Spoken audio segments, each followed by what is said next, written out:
passes 72 heures à Singapour, qu'est-ce que tu dois faire? Et n'oublie pas, Si t'as bien aimé, like et abonne-toi.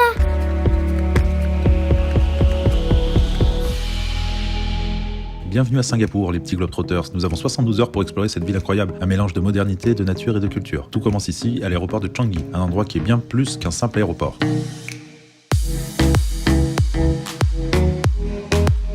Regardez cette cascade intérieure, Jewel, une merveille architecturale.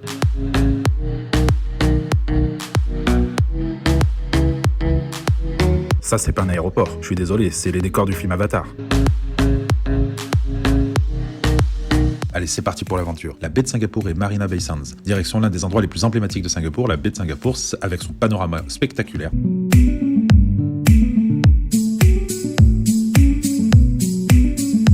Le Marina Bay Sands est un complexe futuriste qui domine la ville avec sa piscine sur le toit.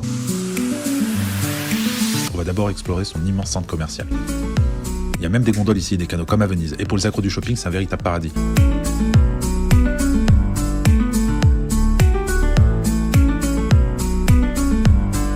Mais ne nous perdons pas trop, la journée ne fait que commencer. Juste à côté du centre commercial, vous pourrez trouver le magnifique musée d'art et de sciences, le Art Science Museum. C'est un bâtiment en forme de lotus. Ici, il y a des expositions qui sont très éducatives, très ludiques et ultra immersives. On en ressort toujours inspiré et c'est fabuleux pour les enfants, regardez.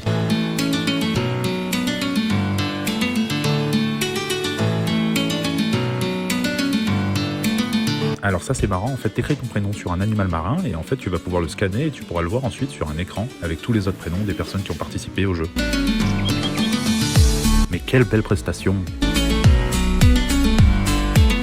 On continue un peu plus loin avec les célèbres Super Trees. C'est des structures gigantesques qui ne sont pas que des belles structures, elles collectent aussi de l'énergie solaire. En plein jour c'est impressionnant, mais attendez de voir ça la nuit. On les verra un peu plus tard dans la vidéo.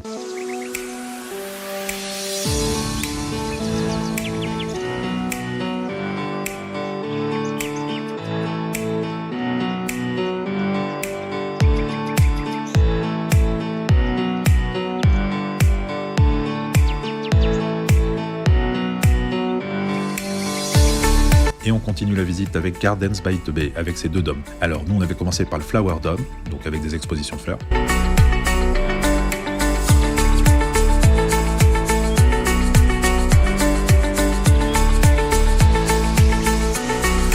Puis ensuite il y a le Cloud Forest Dome avec sa cascade, c'est la plus grande cascade en intérieur. Regardez comme c'est magnifique. Les deux dômes sont fascinants. À l'intérieur c'est un climat tropical très rafraîchissant quand vous êtes à Singapour. Vous y trouvez plein de jardins fleuris, plein de différentes espèces de fleurs, il y a des expositions éphémères.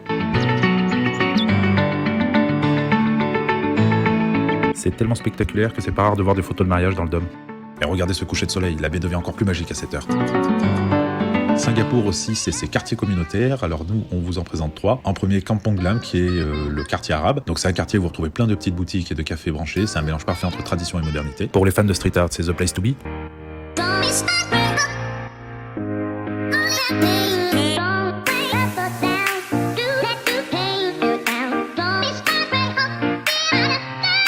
Passer devant la mosquée sultane et son dôme doré, elle est vraiment magnifique.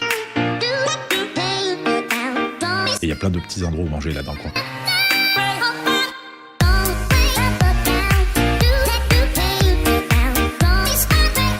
Ensuite, on passe à Little India avec ses temples colorés et ses marchés.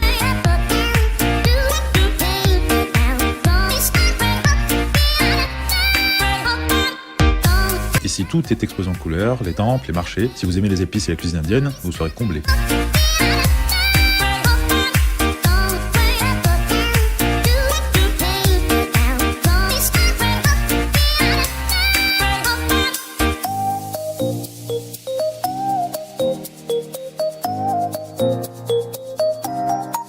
On était tombé par hasard sur cette maison colorée au milieu du quartier indien et on s'était dit qu'elle était super belle.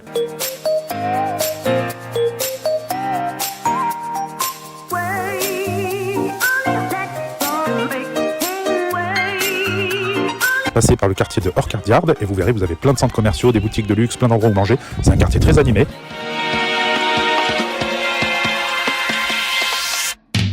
Et pour finir, on passe à Chinatown, qui est le plus grand de ces quartiers. C'est vraiment très grand, Chinatown. Et vous retrouvez les lanternes rouges suspendues, les vieux temples, dont le temple de la tente de Bouddha, qui est vraiment magnifique. C'est un vrai voyage dans le temps.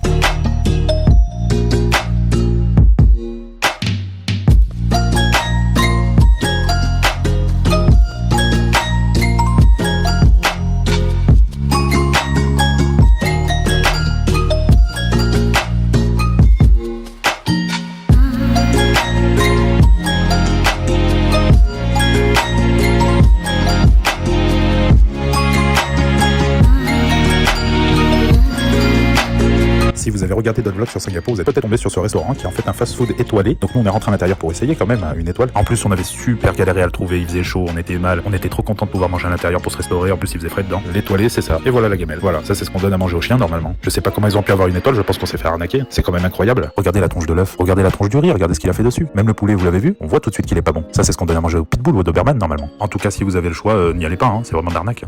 Regardez la tête de mon fils juste après le resto. C'est pas grave, allez on continue la visite.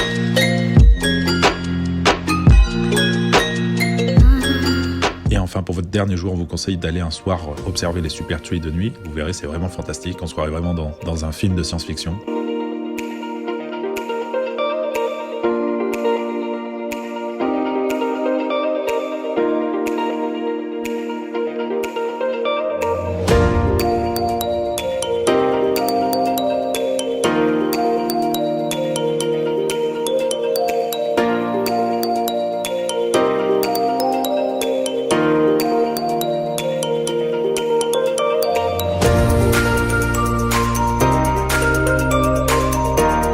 Ensuite, faites une petite balade nocturne autour de la baie de Singapour. Vous aurez les reflets des gratte-ciel illuminés dans l'eau, les petits bateaux qui naviguent. C'est vraiment magique.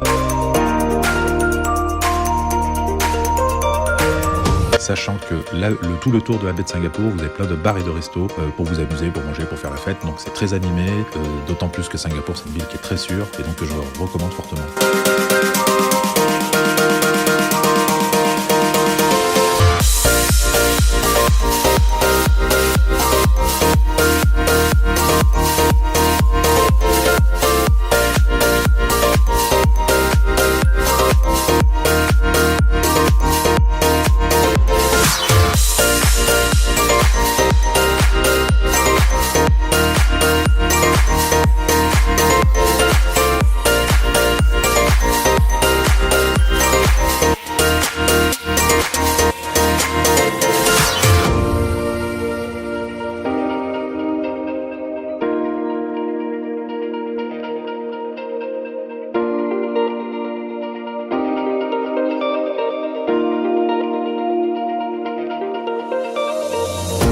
Enfin, pour conclure, un dernier stop incontournable, le Merlion, c'est le symbole de Singapour.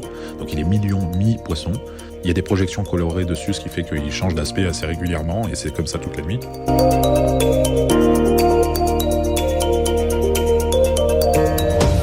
Et voilà, c'était notre aventure de 72 heures à Singapour.